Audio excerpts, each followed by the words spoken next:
Bom dia para você que está nos acompanhando agora, às 9 horas da manhã, na nossa Escola Bíblica Dominical. Ou olá para você que está a qualquer horário assistindo a Escola Bíblica Dominical, mas, primeiramente, uma boa noite para os nossos alunos e professores que estão aqui acompanhando ao vivo a gravação desse encontro, né, da nossa Escola Bíblica. É muito bom ter você aqui conosco. Já deixo aqui uma propaganda. Se você tem o desejo de participar da Escola Bíblica estudando antecipadamente o conteúdo, é só pedir que nós enviamos para você. Geralmente a gente tem enviado pelo WhatsApp a lição que nós estamos estudando naquela semana. Agora, tem uma outra forma de você ter isso de uma maneira antecipada. Se você é membro da igreja, já deve fazer parte do nosso grupo no WhatsApp. Se não, se você não é membro de nossa igreja, mas tem nos acompanhado pelas redes sociais, quer ter as informações, quer ter tanto os avisos das programações da igreja, quanto as lições da escola bíblica, temos um outro grupo de WhatsApp que você pode fazer parte. Lá é realmente um grupo apenas para as comunicações da igreja, para você enviar também pedidos e agradecimentos para os cultos de quinta-feira, por exemplo. Então, faça parte, só mandar aqui nos comentários, deixar nos comentários, ou então mandar uma mensagem inbox ali pelas nossas redes sociais, no Facebook ou no Instagram, e a gente entra em contato contigo, tá bom? Vai ser um prazer ter você conosco. Eu quero pedir a pastor Salovi, está conosco também essa noite. Quero pedir que esteja nos dirigindo a Deus em oração para darmos início a essa aula. Oremos. Ó Pai, na tua infinita misericórdia, te louvamos e agradecemos por tua bênção, te agradecemos pelo teu cuidado, te agradecemos porque o Senhor tem nos dado a tua direção dia após dia, tem cuidado de nossas necessidades e hoje nos dá o privilégio de aprendermos mais à luz da tua palavra. Fala aos nossos corações, dando-nos direção e sabedoria para entendermos o teu querer e que possamos buscar sempre a tua face. É o que eu suplico, ó Pai, em nome de Jesus. Amém. Amém. Queridos, então, trazendo aqui, essa é a nossa aula da Escola Bíblica EBD 06. EBD, para quem não conhece essa sigla, é Escola Bíblica Dominical.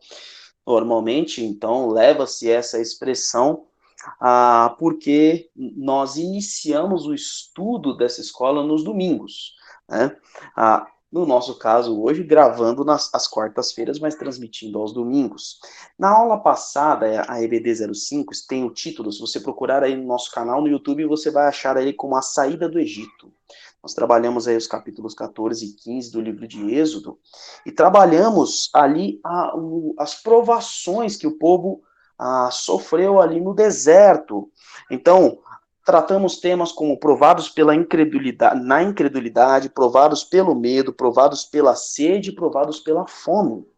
E a aula de hoje, ela tem uma certa continuidade em parte desses temas que começa ali no capítulo 17. O título da aula, você deve estar vendo aí, é O Acordo com Deus no Sinai. Se você pegar a revista, vai ter uma outra expressão que vai estar o concerto com Deus no Sinai.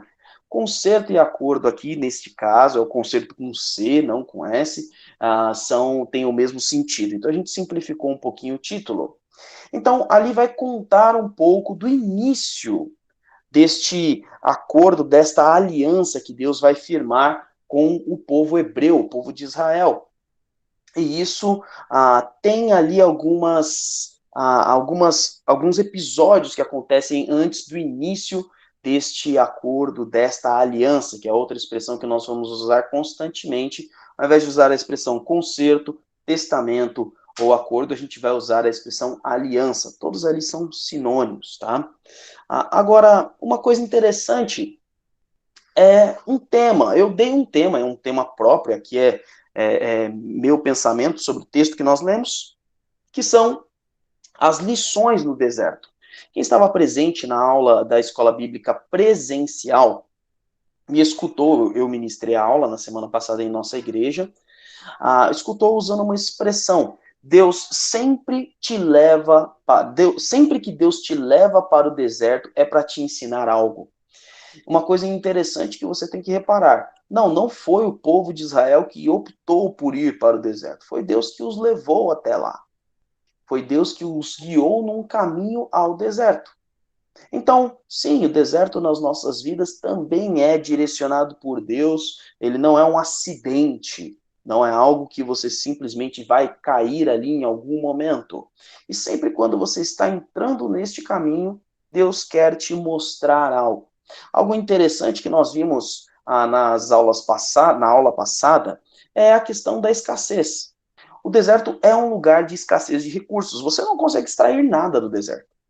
Você vai ter ali areia, alguns poucos animais que suportam altas temperaturas ou baixas temperaturas de manhã ou de noite, dependendo da situação. Ventos quentes, pouquíssima vegetação, quase nada de umidade ou de água. Então você não tem recursos. Além disso, você também tem a insuficiência. O que isso quer dizer? Você pode ir para o deserto, qualquer um, com muitos recursos. Esses recursos não serão suficientes enquanto você permanecer ali, permanecer por um longo tempo. Então, por mais que você não consiga extrair, mas fala, tudo bem, eu me garanto, eu levo os meus recursos, não será o suficiente. E é este tempo na sua vida, um tempo de deserto, que você percebe, olha, eu não tenho de onde tirar aquilo que é necessário, o recurso que é necessário, ou o que eu trouxe não é o suficiente para eu suportar esse momento. No deserto, nós percebemos que só podemos depender de Deus. É só em Deus que a gente consegue sobreviver, viver nestes momentos. Então, é um momento onde você pode aprender lições valiosas para a vida toda. E é por isso, então, que nós vimos na semana passada todos esses momentos de provações, e não são únicos, porque o povo de Israel vai passar 40 anos no deserto. Quando você continuar lendo aqui o livro de Êxodo e os demais, você vai descobrir isso. Então, eu já estou adiantando um pouquinho mais à frente. E nesta lição, então, nós vamos trabalhar alguns destes pontos, principalmente aqui começando sobre este último ponto de provação. Os outros dois assuntos nós não vamos falar sobre provações. Já falamos nas aulas passadas. Mas o primeiro assunto é a provação nas lutas. Recapitulando a aula passada, então, nós vimos provação na incredulidade, no medo, na sede, na fome e agora, neste momento, nas lutas. E uma das coisas que você vai aprender ao longo desta leitura que nós vamos fazer é que Deus luta por você.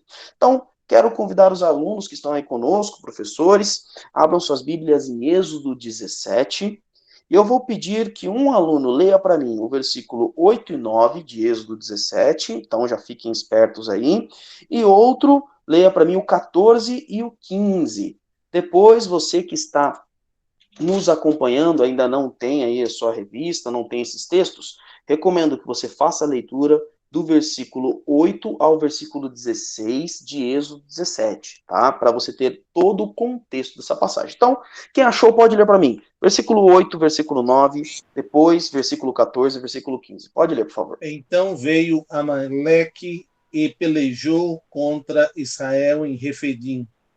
Com isto, ordenou Moisés a Josué: escolhe-nos homens e saia a peleja contra Amaleque. Amanhã estarei eu no cimo do outeiro, e o bordão de Deus estará na minha mão. Agora, outro aluno pode ler para mim, versículo 14 e versículo 15. Então disse o Senhor a Moisés: escreve isso para a memória num livro e repete-o a Josué, porque eu hei de riscar totalmente a memória de Amaleque debaixo do céu.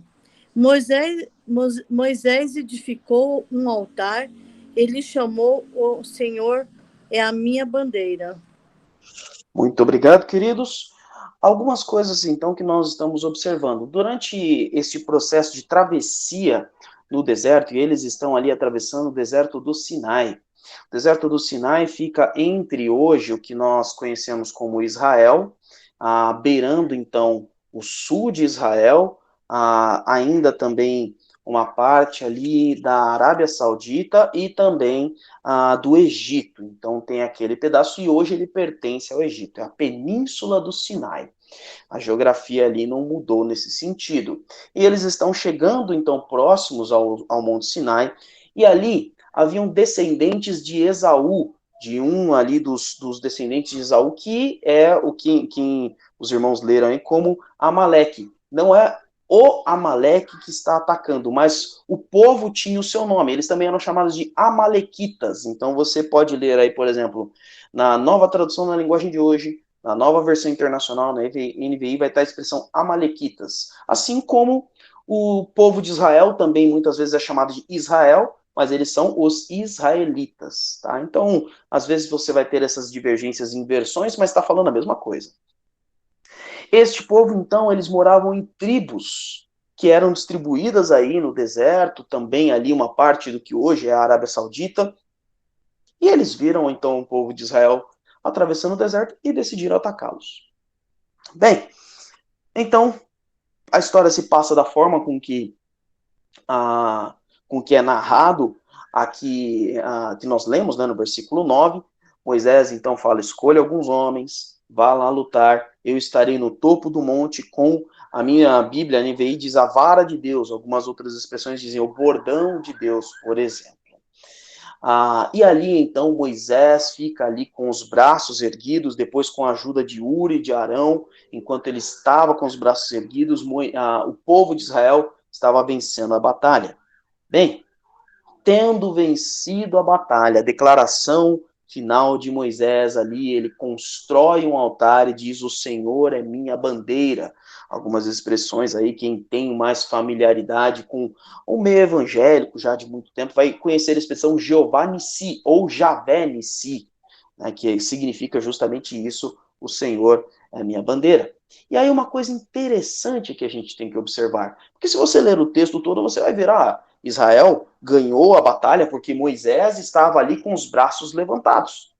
Mas você precisa observar a fala de Moisés, quando ele diz o Senhor é minha bandeira. Essa expressão, minha bandeira ou bandeira, eu encontrei um comentário muito interessante falando sobre a palavra bandeira. A palavra hebraica traduzida por bandeira, ela é semelhante, ela tem origem na expressão bordão, que é falado no versículo 9, ou bordão ou vara, dependendo da sua versão. A vara ali que é colocada, a gente entende quando fala, o Senhor é minha bandeira, a gente pensa, as minhas bandeiras foram todas para o gabinete, eu estou sem nenhuma bandeira aqui. Mas, como a gente pensa a nossa bandeira comum, e na verdade não era bem isso no tempo de Israel. Quando era usada essa expressão, poderia ser, por exemplo, uma lança, por exemplo, uma vara, um estandarte ou algo do tipo. Então, Moisés está fazendo uma ponte daquele bordão, daquela vara que ele estava segurando, e ele chama esta vara ali de a vara de Deus. Então, é um instrumento de Deus para que ele pudesse conduzir o povo de Israel. E este bordão, ele funcionava como se fosse uma insígnia, um símbolo para o deserto, para o exército de Josué, que olhava aquilo e vislumbrava então que o poder de um Deus salvador, o poder do Deus salvador estava com eles. Então, Moisés está declarando ali que o próprio Deus é o estandarte do povo. Observando, então, todo esse episódio, trazendo esse conteúdo teológico, a gente, então, começa a fazer a aplicação para a nossa vida. Que é, durante as suas lutas, para quem você olha? Em quem estão em quem estão fixos os seus olhos? Você está olhando para a luta, você está olhando para o problema, você está olhando para o inimigo, está olhando para o desafio? Ou está olhando para aquele que vai vencer, vai te levar à vitória, vai te levar a lutar? E aqui nós estamos falando, então, de um exercício de fé. porque você vai batalhar, de fato. Lembre-se aí, quando você vê o versículo 9, Moisés diz a Josué: escolha homens e vá para a batalha. Então, sim, você vai batalhar, mas a vitória não será pelas suas mãos. A vitória, ele será pelas mãos do Senhor. Então, quando nós olhamos esse primeiro episódio, que nós, terminando aquela série de provações que a gente começou no domingo passado na escola bíblica, esta última é durante as lutas. Sim, Deus permite que lutas venham sobre a nossa vida. Durante as lutas, para quem você vai olhar, em quem você vai confiar, quem vai trazer a direção. Se você, de fato, tiver os seus olhos, como diz o apóstolo Paulo em Filipenses, tendo os olhos fixos ou fitos em Jesus Cristo, o autor e consumador da nossa fé, perdão, esse texto está em Hebreus. Fixos e fitos em Jesus Cristo, o autor e consumador da nossa fé, nós então temos a nossa vitória nele, através dele. E isso vem para justamente nos provar. Porque, queridos, lembre-se, estamos no deserto. Acabaram os nossos recursos. Viemos até preparados, mas os recursos acabaram. Não há mais de onde tirar. E aí a gente tem que lembrar que não neste momento, não agora nesta hora da luta que eu não consigo fazer mais nada, mas logo no início da luta, logo antes, é o Senhor que concede a vitória. Ele é o primeiro recurso e o último recurso. Ele é a suficiência de todas as coisas da nossa vida. Então, creio que esta seja a primeira lição que a gente pode observar nestes textos que nós estamos estudando. Algum dos alunos quer comentar, ou professores quer comentar alguma coisa? Aí é só abrir seu microfone e falar. Se tiver mais de um, aí levanta a mãozinha. Senão a gente prossegue. Vamos prosseguir então.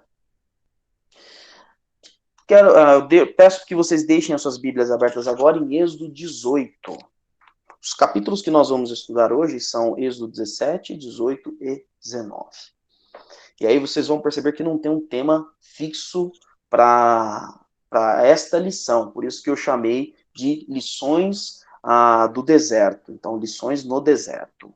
Então, eu vou pedir a um dos alunos que leia para mim Êxodo 18, versículo 13 e 14, e depois um outro aluno vai ler aí um texto um pouco mais extenso, do 17 ao 23. Então, quem achou pode ler, por favor.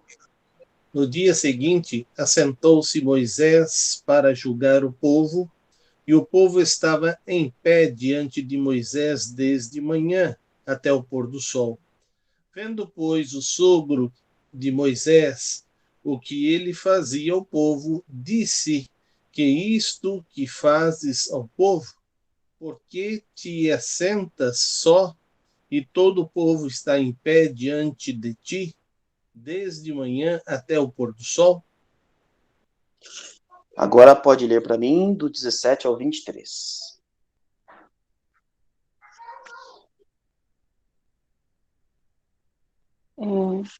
O sogro de Moisés, porém, lhe replicou: não é bom o que fazes.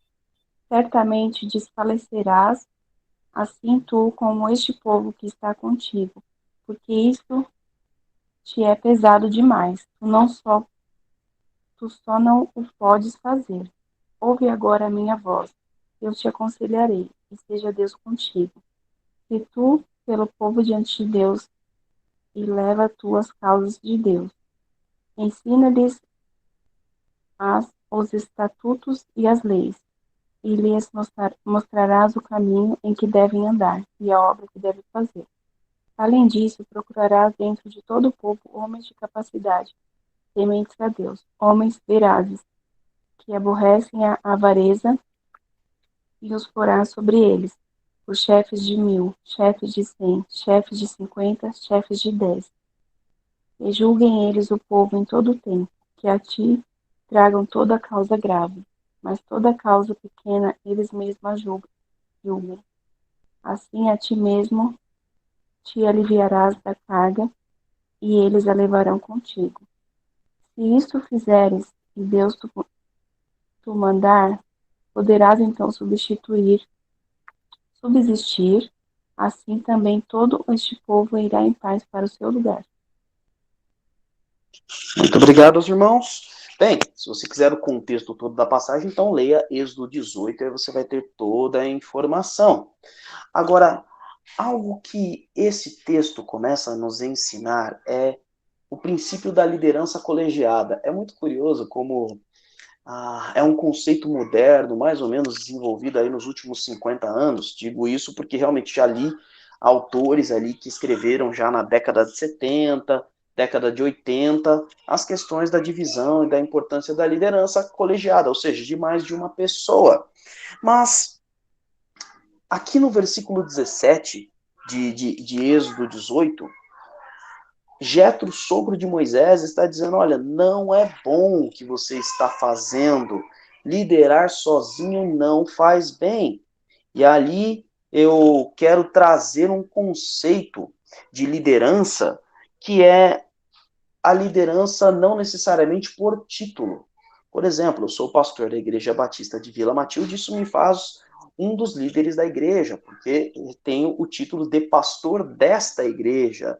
Assim como, por exemplo, a pastor Salove Júnior é o professor dos professores, também tido como um cargo de liderança, também é um dos professores da escola bíblica. E uma Karine, que acabou de ler o texto para nós, faz parte ali do Conselho Fiscal, também, então, tem uma posição de liderança, e assim por diante, vários outros que estão conosco aqui na sala. E isso, geralmente, então, é a liderança por título ou por ofício. Temos aí 3 irmãs da nossa sala que estão conosco, que são empresárias, têm as suas empresas, então ocupam posições de liderança. Mas, num conceito moderno de liderança, a gente descobre que liderança não vem de título. A liderança, ela é dada através da autoridade. Então, quando você exerce autoridade sobre a vida de alguém, você está liderando a vida de alguém. Para simplificar mais, influência. Quando você influencia a vida de alguém, significa que você exerce liderança sobre a vida de alguém. Então, pais e filhos, irmãos mais velhos e irmãos mais novos, professores, vizinhos mais experientes, por exemplo, que a gente às vezes reconhece, escuta o que eles têm a dizer, avós, por exemplo, ou idosos, e colegas de turma, de escola, vizinhança, sempre tem alguém que vai conduzindo o pessoal para alguma direção. Isso tudo é liderança, e nada disso é um cargo de fato oficial. Então, o que eu quero trazer à sua mente é que, sim, em todo momento, em algum momento da tua vida, você vai liderar. Você só não sabe disso. Mas você vai exercer autoridade e influência sobre a vida de alguém. E aí, eu quero fazer uma pergunta aos alunos. Então, realmente, eu preciso da participação de vocês agora. Quais são as dificuldades de uma liderança solitária? Alguém que lidera sozinho. Então, abre aí seu microfone e pode falar, por favor. Pode falar, Beth. Eu acho que responsabilidade. A responsabilidade é um fato muito importante. No meu serviço, que eu lido com vendas, por exemplo, eu vou lá, contrato a casa de um cliente para mim fazer. Eu vou lá, levo o produto, o cliente vai me pagar aquele produto e eu tenho que ter aquela responsabilidade de pagar o produto, levar até o cliente e dar tudo prontinho ali, conforme o combinado. Então, eu acho que a responsabilidade está acima de tudo no meu serviço. Nada é meu, é do cliente e o fornecedor. Então, eu tenho que ter essa visão e essa responsabilidade de saber lidar com o que não é meu e ter responsabilidade com horário, com esse tipo de coisa. Então, para mim, é a responsabilidade. Legal, muito obrigado. Cíntia levantou a mão, pode falar, Cíntia.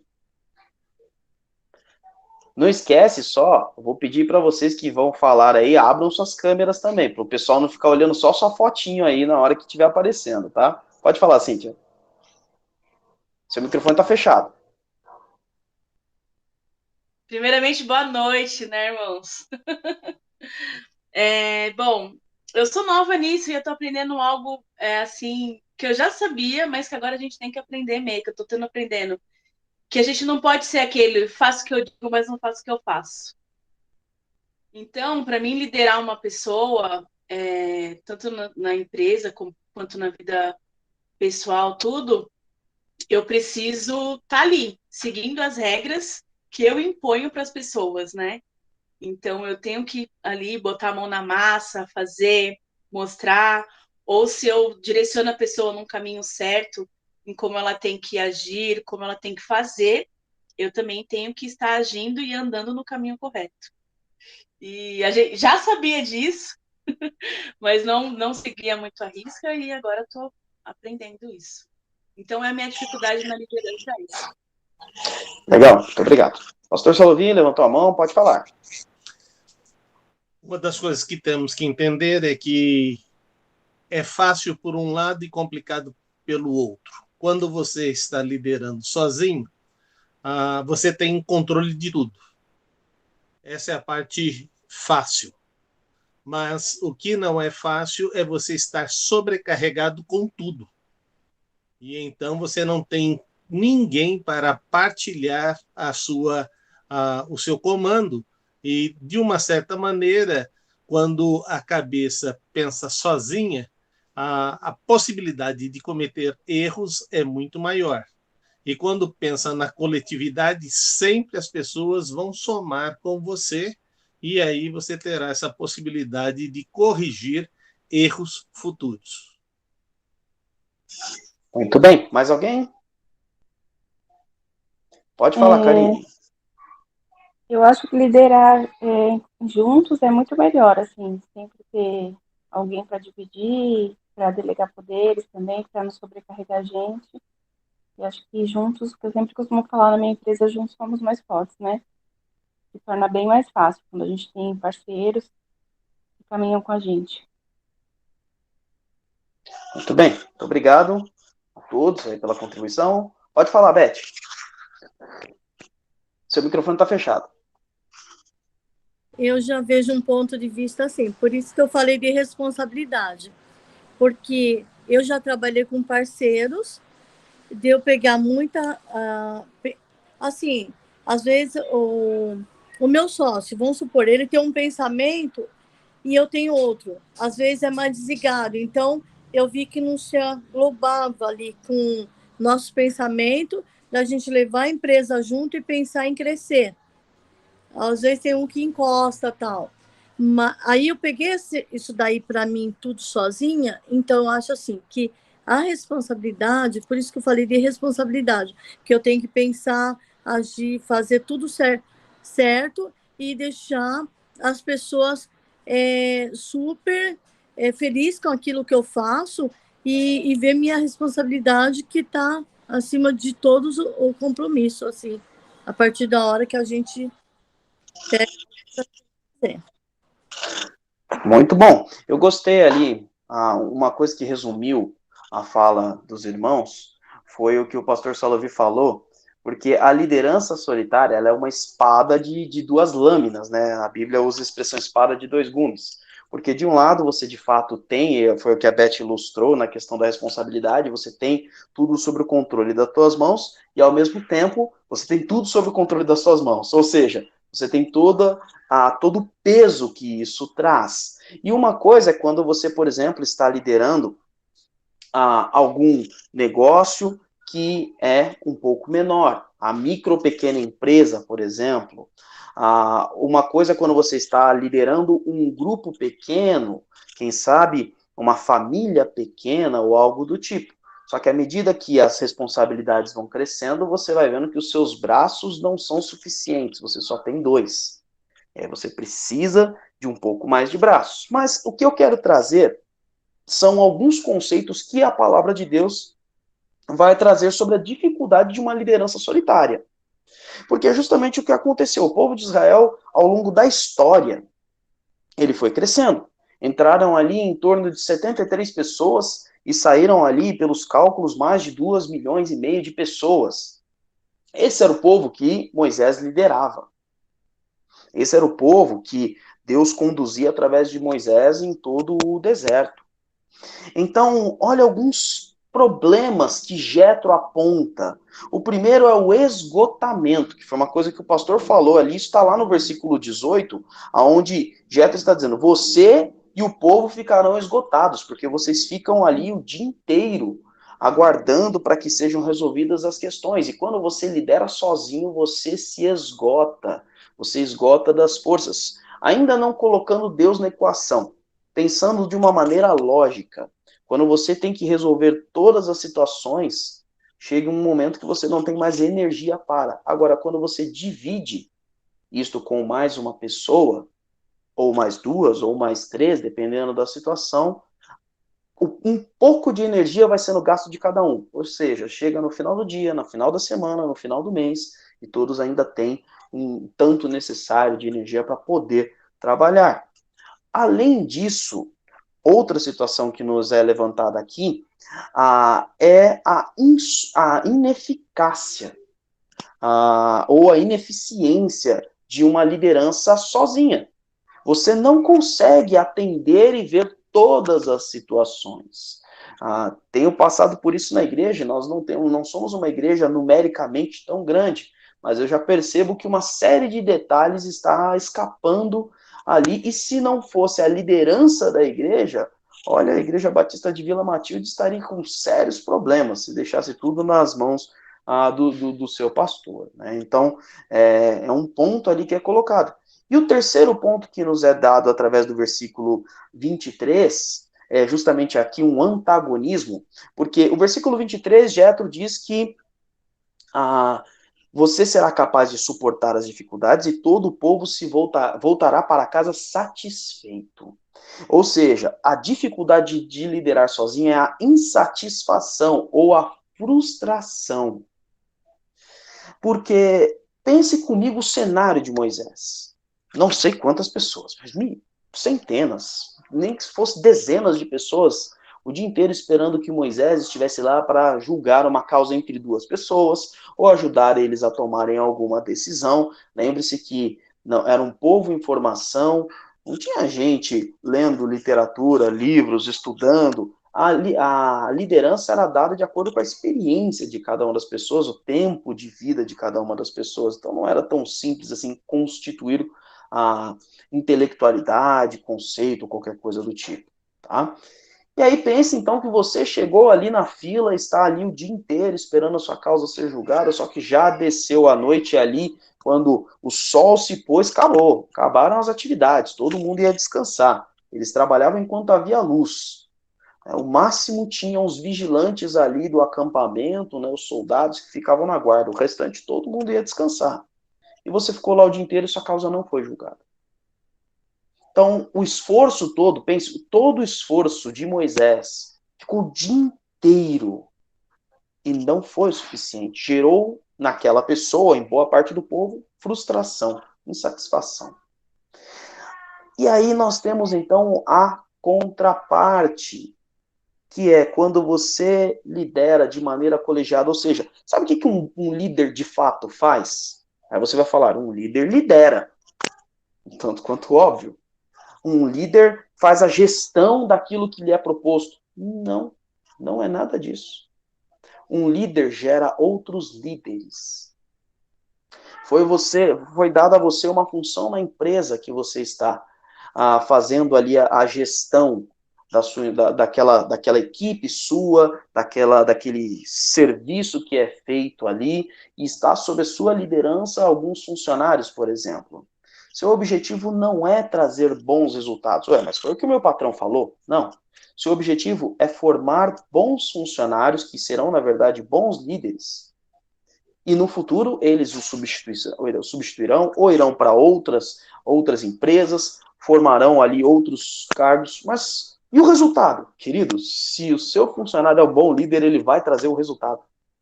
Todo líder traz resultado. Então, bons líderes geram bons líderes, ou seja, é um método de replicação. E eles vão te auxiliar ou estar ao seu lado em toda a gestão do que você fizer. Eu falei de empresa, mas a gente pode estar falando de casa. aprendi um conceito muito interessante sobre paternidade. Um bom pai não gera um bom filho. Um bom pai, ou posso dizer assim, um pai de sucesso, gera um bom pai. Ou uma boa mãe. Uma boa mãe, outra boa mãe. Ou seja, aqui em casa, por exemplo, a gente tem as nossas pequenininhas aí, e à medida que elas vão crescendo, elas vão ganhando tarefas. Elas vão ter a liderança, não sobre pessoas, mas sobre algumas coisas da casa. Então, sim, agora a Rebeca tem que arrumar a cama dela ao levantar. E aí, à medida que o tempo for passando, elas vão aprendendo a gerir tarefas, depois gerir pessoas. Então, a liderança colegiada, ela diminui o esforço que se tem que fazer, ela aumenta a eficiência e ela produz satisfação. Agora, tem um versículo fundamental nesse texto, que é justamente a irmã Beth que compartilhou de uma experiência que ela teve em sociedade, que foi complicado, e eu tenho certeza que você que confiou em pessoas para repartir a liderança teve experiências ruins, e a palavra de Deus dá uma orientação fundamental aqui, versículo 21, vamos reler aqui, Êxodo 18, 21. Mas escolha dentre o povo homens capazes, tementes a Deus, dignos de confiança, inimigos de ganhos desonestos. Ou seja, não é qualquer um que você traz para liderar. Havia um critério, e há ainda um critério. Se você está formando, por exemplo, seus filhos, seus sobrinhos, pessoas, crianças, menores ali, você vai formar esse caráter na vida deles. Como a Cíntia trouxe aqui como exemplo, através do seu comportamento. Então, as pessoas, os pequenos aí que vão observar, eles têm que ver se você é um homem ou uma mulher capaz, temente a Deus, digno de confiança, inimigos de ganhos desonestos, por exemplo. Então, uma pessoa honesta, ou seja, apta. Se você perceber, quando você abre a sua Bíblia, eu não anotei esse texto, se eu não me engano, está ali em Atos 6, que é a eleição do que hoje nós intitulamos como a eleição dos diáconos. Sim, a escolha dos 7, Atos 6, ali do versículo 1 até o versículo 4. Mas eles comentam no versículo 3, escolham entre vocês 7 homens de bom testemunho, cheios do Espírito Santo e de sabedoria. Perceba que essa é uma característica que vai passando não só do povo de Israel, não é só o conselho de um homem experiente, que é o sogro de Moisés, mas é um conceito que faz parte da liderança cristã. E como eu disse a você, a liderança é onde você estiver, não precisa ser numa empresa, não precisa ser na chefia, você está exercendo influência sobre alguém. Só que sabe o que vai acontecer com você? Quando você exerce influência e autoridade sobre a vida de alguém, até de uma maneira proposital, ou seja, sabe que está fazendo isso, está sendo capacitado para isso, sua autoridade vai aumentar. E à medida que ela for aumentando, mais pessoas vão começar a ser lideradas por você. E à medida que isso for acontecendo, os esforços aumentarão. Então, nós faremos como Jesus fez. Ele transferiu a autoridade que veio dele sobre os seus apóstolos, sobre os seus discípulos, e essa liderança foi perpetuando e aumentando a um ponto que não suportava mais na cidade de Jerusalém, ela foi caminhando para outras através do Evangelho. Então, queridos, nós temos que aprender que Deus nos chama para liderarmos pessoas e gerarmos líderes. Agora, a nossa postura é fundamental. E as pessoas a quem você está buscando para estar ao seu lado, para depois substituir você, tem que ser pessoas que são capazes, capacitadas, pessoas que são primeiramente, tementes a Deus, dignas de confiança, pessoas honestas. E isso vai capacitar você a uma liderança colegiada cada vez melhor na sua vida, na sua casa, nos afazeres do seu lar, na empresa onde você está, entre o grupo que você se preocupa, pessoas que estão ao seu redor, amigos, a vizinhança, ou entre ali os vizinhos do prédio, caso você more em um condomínio, por exemplo, principalmente também no exercício da igreja onde você está congregando hoje. Então, é mais uma das lições no deserto que a gente aprende com esses textos. Antes de passarmos para o próximo assunto, algum irmão deseja contribuir com algo? Não? Então vamos prosseguir. Muito bem. Agora peço que você deixe sua Bíblia aberta em Êxodo 19. Êxodo 19, eu vou pedir para que um dos irmãos leia para mim do texto do versículo 3 até o versículo 6. Êxodo 19, de 3 a 6. Quem achou pode ler, por favor.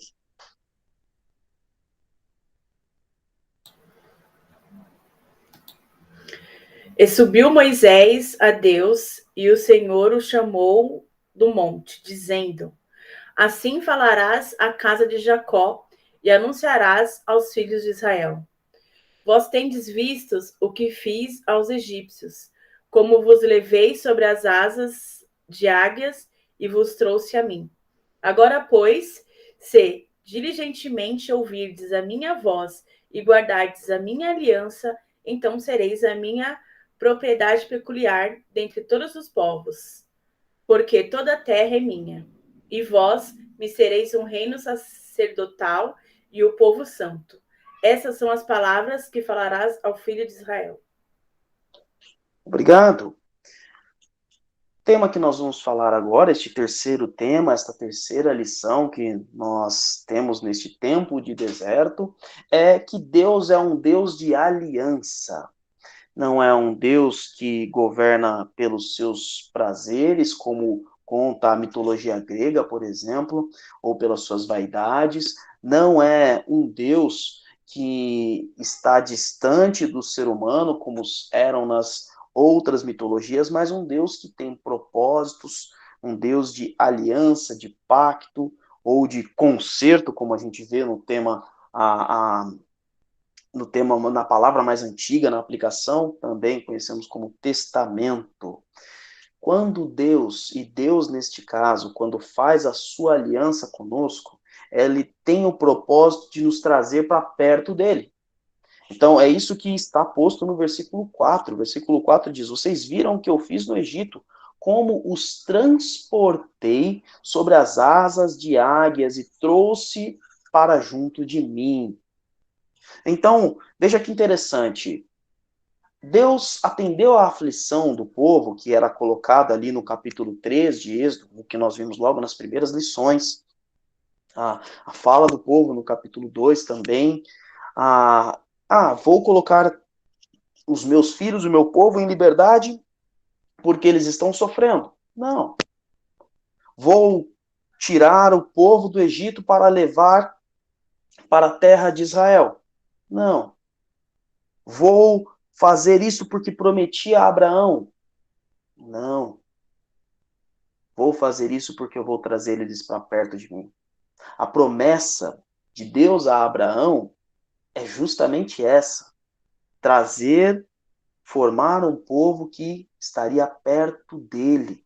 Por isso que é falado a Abraão que em ti serão benditas todas as nações, o povo dele, a descendência dele seria abençoada, mas todas as nações, porque esta bênção que nos é referida ali a Abraão é justamente estar perto de Deus, ter um relacionamento perto. Agora, existe um ponto.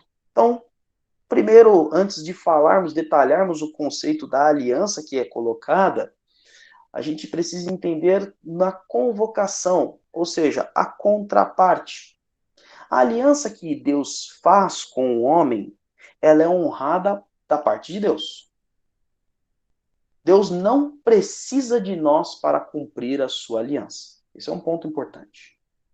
Mas o versículo 5 diz que nós só conseguimos sentir que Deus está próximo a nós quando nós obedecemos essa aliança. O versículo 5 diz: Agora, se me obedecerem fielmente e guardarem a minha aliança, vocês serão meu tesouro pessoal dentre as nações, embora a terra seja minha.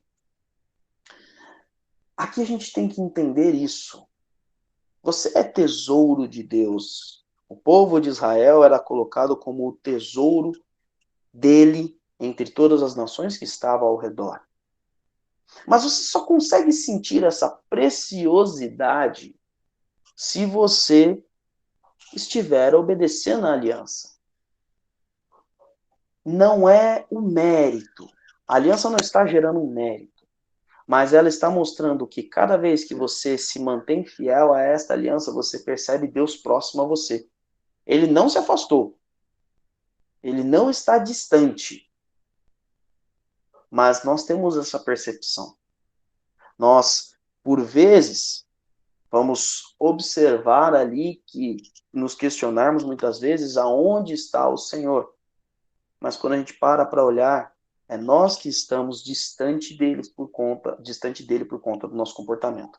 Quero pedir a participação de um dos alunos aqui, um testemunho. Algum momento da vida que você teve uma dificuldade, que você teve uma luta, e você não conseguia enxergar Deus presente, tá? Então, nesse caso, é um lado, eu sei que muitos compartilham quando Deus viu Deus presente nas dificuldades, mas eu quero justamente que os irmãos tragam algum exemplo de, olha, naquele momento eu não conseguia ver Deus presente. Né? E também compartilhar se você conseguiu mudar de opinião, se você conseguiu, depois que tudo aquilo passou, você conseguiu ver a ação de Deus. Então, quem tiver aí um testemunho, levanta a mão e aí abre o microfone.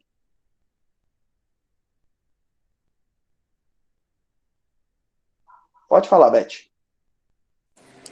Eu teve uma época, acho que foi em 99, isso, foi em 99. Eu tive um problema muito sério de saúde. E eu fiquei desesperada. Foi aí que eu comecei a ir para a igreja. Olha como que é o negócio. Eu já era da igreja quando criança, depois eu fiquei desviada. Ia de vez em nunca, né? E quando eu tive um problema muito sério de saúde, juntou outros problemas particulares, e eu comecei a buscar. Eu ia numa igreja, vi uma coisa, não gostava, ia em outra. E eu chegava em casa e falava assim, Deus, fala comigo, mas eu me agarrei a Deus plenamente, como se fosse uma pessoa no fundo do poço, querendo uma beiradinha para você não se afogar. Aí eu abri a Bíblia, aí abria em Números. Aí eu falava assim, nossa, mas eu não entendo nada disso daqui, não é para mim essa palavra. Fechava. Aí passavam uns dias, eu pedia, meu Deus, orava, falava, meu Deus, fala comigo. Abri em Números, contando, da impressão que era mentira, né? Que eu falava, a Bíblia com tantos livros, vou abrir em Números. Aí começava a ler, Números outra vez? Não conheço, não sei nada de Números. Imagina quem está voltando para a igreja, o livro de Números é bem complicado. E eu começava a ler e fechava a Bíblia. Aí passou meses, olha bem, meses. De vez em quando abria. Aí eu procurava outro livro para mim ler. Mas ali, quando foi um dia, eu sentei no meu sofá e falei, meu Deus, fala comigo, abri Números. Aí comecei a ler. Olha, contando para os irmãos que tudo que eu precisava estava ali. Naquela parte, eu falei, Jesus, o Senhor falando comigo, e estava ali, e eu nunca fui até o final, e tudo falando comigo. Então, eu falo assim, aí pronto, até hoje eu confio plenamente em Deus, e eu vou, que eu sou serva dele, e eu vou buscar na Bíblia. E quando fala comigo, não vou num pedacinho, eu vou ler o livro inteiro, se for preciso. Então, foi ali foi um aprendizado e tanto. Muito obrigado, Beth, muito obrigado. Mas perceba então, queridos, como essa distância ali de Deus, quando a gente, vou viver da forma com que eu acho que eu tenho que viver.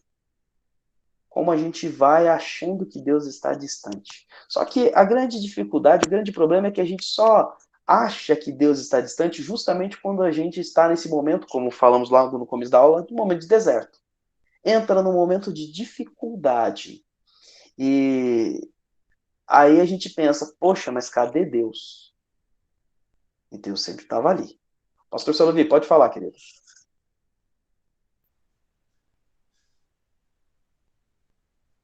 Na minha vida, teve um momento que eu passei exatamente por esta situação. Eu estava no acampamento de embaixadores e ouvi Deus falar. E então eu cheguei e disse ao meu pai e disse para ele: pai, eu acho que Deus está me chamando para o ministério. Aí meu pai virou para mim e disse: ninguém entra no ministério achando. Você precisa ter certeza. Enquanto você não tiver certeza, você não tem que fazer absolutamente nada. Eu falei: legal, valeu, eu não estava querendo mesmo ir para o ministério, então está resolvido o meu problema. E aí foi passando anos, e quando eu estava com 18 anos, a minha vida se esfriou.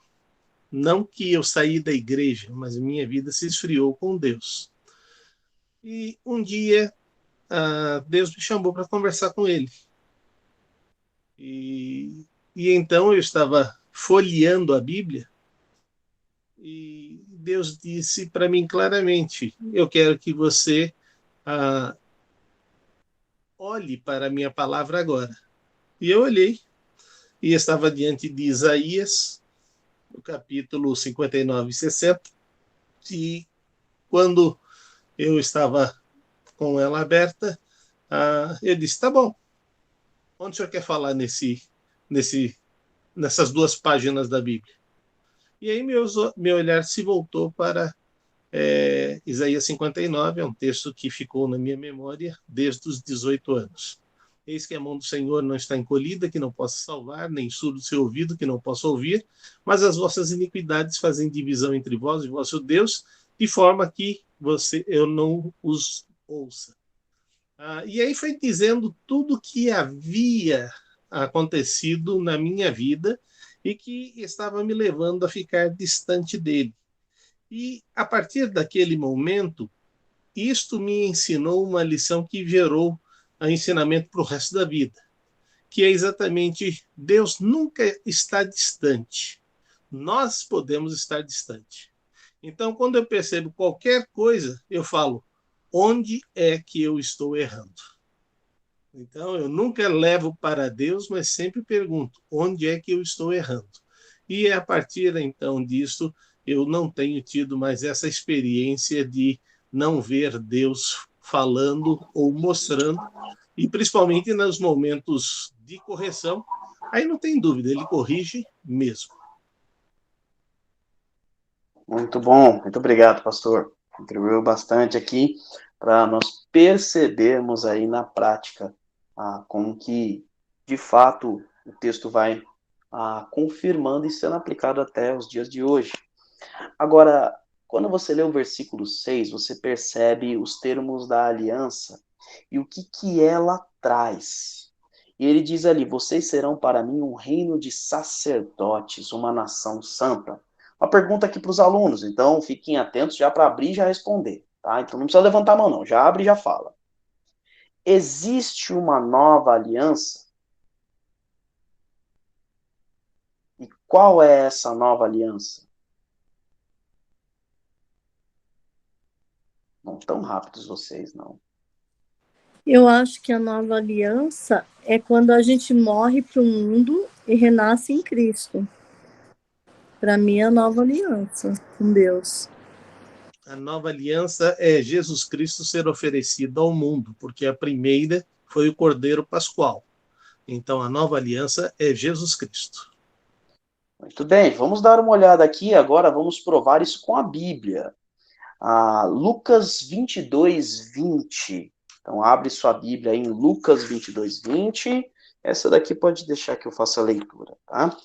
Lucas 22, 20 diz assim: Jesus está diante dos seus discípulos no que nós hoje chamamos de a ceia do Senhor, e ele diz assim: da mesma forma, depois da ceia, tomou o cálice, dizendo: este cálice é a nova aliança no meu sangue, derramado em favor de vocês. A primeira aliança firmada é esta aliança que Deus faz com Abraão e vai confirmando com a sua descendência, chegando aqui a tratar isso com o povo de Israel, o povo aqui da semente de Abraão, neste capítulo 19, e em continuidade o capítulo 20. Então, ali era dada a nova aliança a partir ali então de Abraão e sendo cada vez confirmada com o seu povo. Mas no Novo Testamento, a expressão Novo Testamento é nova aliança. Antigo Testamento, antiga aliança, Novo Testamento, nova aliança. Em Jesus é firmado. Agora, olha que interessante, 1 Pedro 2,9. Olha algo que o próprio Deus repete, que foi falado lá, então, aos hebreus, lá com Moisés e com os israelitas. Deus agora repete nesta nova aliança. 1 Pedro 2,9 diz assim: vocês, porém, são geração eleita, sacerdócio real, nação santa, povo exclusivo de Deus, para anunciar as grandezas daquele que os chamou das trevas para sua maravilhosa luz. E aqui, para deixar bem claro que ele não está falando do povo de Israel, olha aqui, antes vocês nem sequer eram povo, é o versículo 10.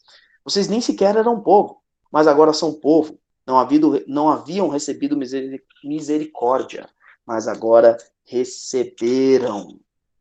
Então, queridos, a nova aliança traz o mesmo benefício da antiga. Torna todas as pessoas que recebem a Cristo, sacerdócio real, e uma nação santa. Falamos sobre o conceito de santidade nesse domingo, falando sobre a questão, somos separados por Deus. Agora, o benefício que eles obtiveram de Deus trazer eles para perto é o mesmo que você tem hoje. Jesus vem trazer a reconciliação, um relacionamento direto. Você não tem intermediários, Jesus é o único intermediário. Você não precisa da Igreja Batista de Vila Matilde. Você não precisa do pastor Cristiano. É Jesus que te liga diretamente a Deus. Ou seja, a nova aliança traz você, agora não só mais quem é do sangue de Abraão, não só mais quem nasce em Israel, ou é um judeu, e sim todo aquele que recebe a Cristo. Essa é a nova aliança. Todo aquele que recebe a Cristo tem um relacionamento direto com Deus. E olha, não é de agora que as pessoas fogem desse relacionamento. Um texto que está no capítulo 20 de Êxodo 20, do 18 ao 21, olha só, Deus está dizendo no capítulo 19 que queria fazer da nação de Israel uma nação de sacerdotes. Tá? Então, todos os que pertenciam ao povo de Israel seriam sacerdotes, não apenas os levitas. Tá? Olha o que acontece no capítulo 20, do versículo 18 ao 21. Vendo-se o povo diante dos trovões, dos relâmpagos, e do som da trombeta, e do monte fumegando, todos tremeram assustados. Ficaram à distância e disseram a Moisés: fala tu mesmo conosco e ouviremos, mas Deus não fale conosco para que não morramos. Moisés disse ao povo: não tenham medo. Deus veio prová-los para que o temor de Deus esteja em vocês e os livre de pecar. Mas o povo permaneceu à distância, ao passo que Moisés se aproximou da nuvem escura em que Deus se encontrava. Deus disse a Moisés: eu quero me relacionar diretamente com o meu povo. Eu quero ter um relacionamento. E o povo disse: nós não queremos um relacionamento direto. Nós queremos alguém que seja responsável. Pensando no conceito de liderança, eu não quero liderar. Nós não queremos ter esse contato direto. Sabe, hoje em dia não é diferente, não. Muitas pessoas vão terceirizando. O que será que ele disse? O que será que ela disse? Eu prefiro, ao invés de ter um relacionamento com Deus, olha, eu vou cumprir alguns compromissos, então eu vou à igreja todas as vezes. Eu vou pagar, então, algumas penitências. E alguns acham, penitência isso, da igreja católica. Não, tem gente que trata o ir à igreja como a sua penitência. O ler a Bíblia como a sua penitência. Não precisa fazer. Mas não é assim, queridos. Deus está chamando, como chamou ao povo, a um novo relacionamento. Agora, é claro, um relacionamento com Deus tem preço. Jesus pagou o preço da aliança. Ou seja, para você firmar a aliança, aliás, para Deus firmar a aliança com você, você não consegue fazer nada. Nada do que você fizer vai gerar uma aliança entre você e Deus, vai gerar um relacionamento entre você e Deus. Isso foi Jesus que fez. Mas uma vez que você se relaciona com Deus, tem um preço. Um exemplo muito simples. Se você quer se relacionar se você quer namorar, tem um preço. Você poderia estar fazendo uma atividade que você gosta, o homem jogar um videogame, assistir um filme, uma série, ir jogar uma bola, fazer qualquer outra atividade que ele queira. Ele vai abrir mão disso para estar com a namorada. E vice-versa a namorada. E isso vai cada vez sendo mais caro, mais custoso. Por quê? Você vai para um noivado. E aí você vai ter que aumentar essa interatividade. Aí você vai para um casamento. Aí você tem que abrir mais mão ainda. Ou seja, tem preço. O relacionamento com Deus tem um preço. O preço é o que Jesus coloca ali em Lucas 9, 23. Diz assim, Lucas 9, 23. Jesus dizia a todos, se alguém quiser acompanhar-me, negue-se a si mesmo, tome diariamente a sua cruz e siga-me. Então, quando você segue a Jesus Cristo, você vai abrir mão. Vai abrir mão das suas vontades, por exemplo, porque lembre-se, Deus falando ali que nós tínhamos que obedecer, o povo de Israel tinha que obedecer os pactos da aliança. Mas eu não quero agir dessa forma. Opa, mas a aliança me conduz a agir de uma maneira diferente. Mas eu não quero fazer exatamente desse jeito.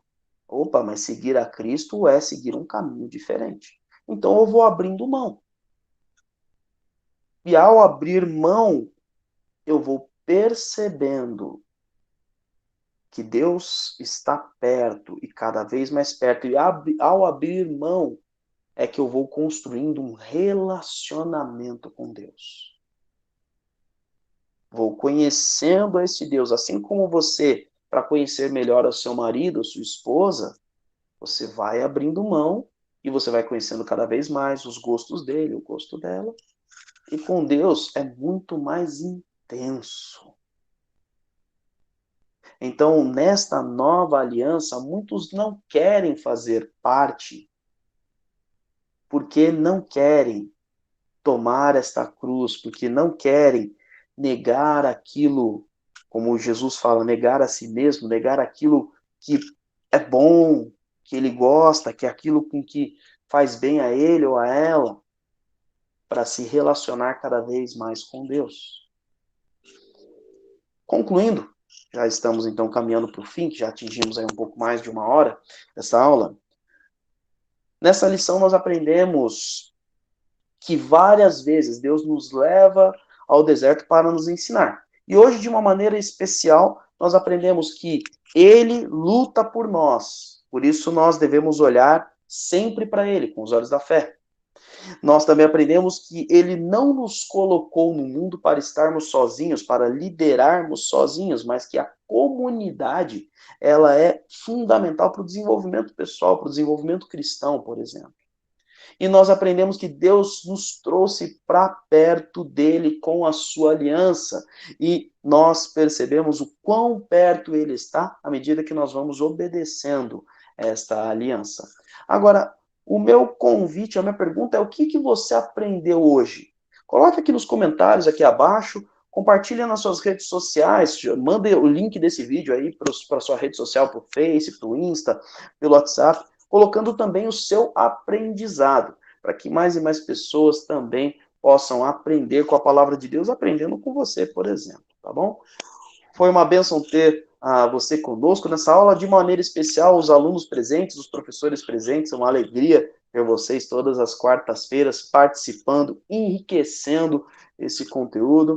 Que Deus abençoe sua vida. Você que está acompanhando agora no início da semana, Deus abençoe esse começo de semana a você. E a gente convida você para estar presente nas nossas programações e acompanhando através das redes sociais também tudo que é divulgado nos nossos canais. Deus abençoe sua vida, uma boa semana. Amém. Amém. Obrigada, pastor, pela aula. Obrigado. Foi uma bênção.